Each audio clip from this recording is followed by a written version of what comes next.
child, bro, we're not here to fail. We're not gonna fail. We need to step it up.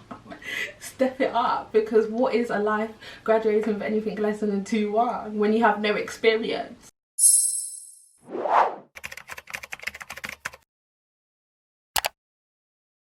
Hi guys, welcome to my channel. My name is Abby Batu Karu, but you can call me Abby, and today we're going to talk about how I went from a 3rd to a 2-1.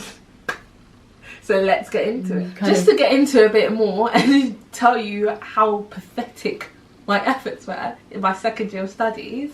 I was getting 43s, 48. I think my highest one was like a 61.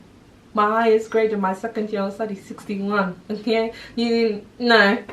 But I turned it all around, and in my 3rd year, I was getting 91s, 77s, and the 70s, and the 75, and I basically killed my final year. That's what I'm trying to say. So why did I get a 3rd in 2nd year? In 2nd year, I'm not gonna lie to you, I wasn't serious. I was not. Like, I would be going to lectures 2 days out of the 5 in the week and grant myself a cheeky 2-week holiday where I'll just be sitting in my room as if I'm not paying money to go and get an education. I mean, like, not everyone needs to go to lectures, but the fact that I wasn't doing anything at home wasn't helping me either. And I definitely had a lot of confidence issues when it came to studying and performing in exams. I feel like I was very intimidated by the people I had around me because everyone seemed to get the mathematical content a lot quicker. So it kind of just became something I'd procrastinate with rather than like practicing. And it was not good. I even had to retake an exam, which is not something you want to be doing in your summer. So please, let's learn from me. I don't take 2nd year lightly. So I decided to change my mindset and my attitude. I remember, like I just said, having to retake an exam in the summer. Me and my good friend Adiola, you'll be seeing her a lot, we said to each other, bro, we're not here to fail. We're not gonna fail. We need to step it up. Step it up, because what is a life graduating with anything less than a 2-1 when you have no experience? Like, you can't do that, especially wanting to enter the finance industry and having no connections. So that's where my journey to success began, and I'm going to now share with you my successful tips to turn it all around. So strategy is very important, because I'm not gonna lie to you, guys and girls, you're gonna need to have a strategy, especially if you are now in the position that I was in. What that means is you're gonna have to choose your modules wisely. Are you better at maths? Are you better at essays? If you have that option. Also, what weighting the exam or coursework would have to the module. So is it 90% exam, 100% exam, 50-50 with the coursework, or what? And for me, I chose more maths based modules, and I also chose 100% exams. It sounds wild, but it really works in your favour, because the way I think about maths, my uncle actually told me this, it's either right or wrong. So as long as you learn the method, you're going to get the answer right. And even if you don't, you'll be able to pick up marks. But always make sure you're doing what's best for you and where you have assessed your strengths and weaknesses to lie. Organisation. I promise you, organisation is, if not the most crucial part of what I'll talk about today, something you really need to listen to. Whether you're in a good position now, or you were in the position I was in. That's because being someone that had to run a society, and I also had a job as well as having to step up my game at university, organisation is really what saw me through. So I'm an early bird. I don't know what you are, but if you're an early bird or a night owl, you can kind of determine what kind of schedule you'd like to have. So I would wake up between 7 and 8, get to uni for 9, and I would stay down until 6 p.m. After 6 p.m, what is a book? What is an equation? What is a study? It was not happening, mate. I'll be there watching my TV, eating my dinner, and doing whatever else I wanted to do, because I know I'd put in that mad work during the day. and that was sweet. I did go to uni on the weekends though, I'm not gonna lie to you, because when you're in the position of sitting on a third and you need to get a 2-1, I'm sorry, you haven't got time to waste. You have to be studying until your eyes are bleeding. They're gonna bleed, okay? Anywho, disciplined. Discipline. You need to be disciplined, man, because this is a really short and sweet one. Babes, guys, girls, whoever you are, whatever you identify yourselves as, you get out what you put in, like, and that's on period. Like, no joke. I mashed so much work, and that's why I started to see the 74s and the 90s.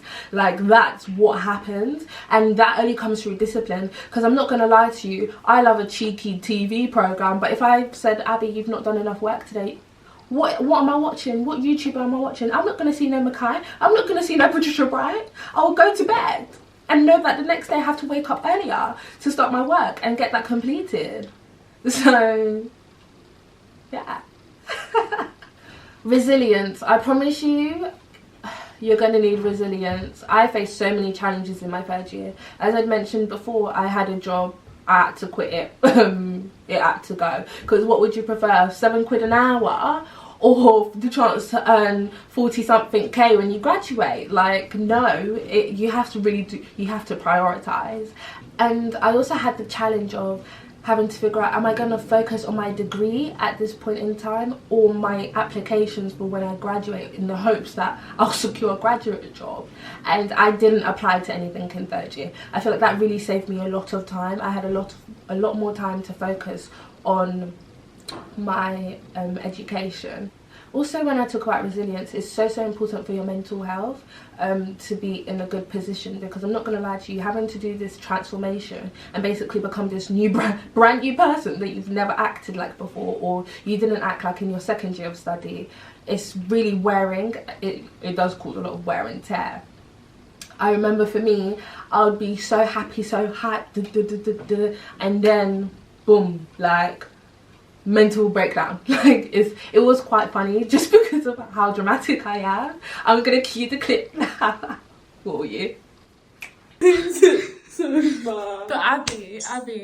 No. Abby. That's so mean. He's so evil. I don't understand why he's so evil.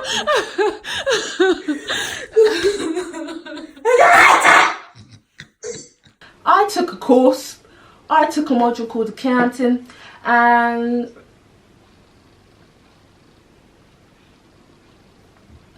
I don't even know how to talk about this one, because it's actually traumatic.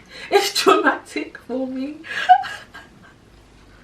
Work hard, play hard, work hard, play hard. Okay, let's get serious. Work hard, play harder. You want to work hard and then you want to play harder. I know I said this is a time for you to knuckle down, but what is life without a bit of fun? Me and my mates on a Thursday, if you went to uni in Leicester, well, actually not a lot of people went to this club, but I loved a bit of mosh. Like, we would do mosh on a Thursday on R&B and hip hop night. Loved it. It was such a vibe. Good people. We had the drinks flowing and we would blow off some steam, especially because on a Thursday we would have double tax and double accounting. We needed to blow off some steam, and luckily I didn't have uni on a Friday, and where I had set up my life in such a good schedule, with such a good schedule, I could like start my Friday later. So please, I know studying is super important. It's what you need to be doing, and I'm not saying don't do it, but you also need to take your winding down time really seriously. If I wasn't in mosh on a Thursday, like during the week or whatever, to treat myself for studying really hard, I would go to dinner. I love going to dinner. I'm sorry, that's my favorite activity to do, go and eat food outside. So yeah, me and my girl would just go and get some wags, cheeky bottle of wine when we got back, and just chatted crap for hours. And then yeah, that's what we'll do. So please, it's important to rest and find your inner peace. And that's a wrap on that. I want to actually just come and finish the message off a bit that I'm trying to convey. I believe anyone can do anything they set their mind to. Like, I never really believed in myself before. That's why I flopped and procrastinated and took holidays for going to one lecture in second year. It's all about your mindset. I really had to change my mindset. Like, Abby, you can do this. When your parents, if you're from an African background, when your parents would say, but your age mates don't have two heads, so how comes they're getting such amazing grades? It's actually true. When you think about it and you actually believe in yourself, you are capable of doing anything. No matter your background, where you come from, how much you know, there's always an opportunity to progress. And I feel like this applies to any aspect in life that you want to pursue. And if you're in a position now where you've graduated from uni and you haven't got the grades necessary, for example, in finance you need a minimum of a 2-1 to be able to apply for a lot of applications. If you've gotten a 2-2 or a 3rd, like, I always believe that you can achieve anything you want to. It sounds really corny, I'm not gonna lie, but it's true, because I've done it, so you can do it. Anyone can do it. And with that, I'm going to check you later and have a lovely week.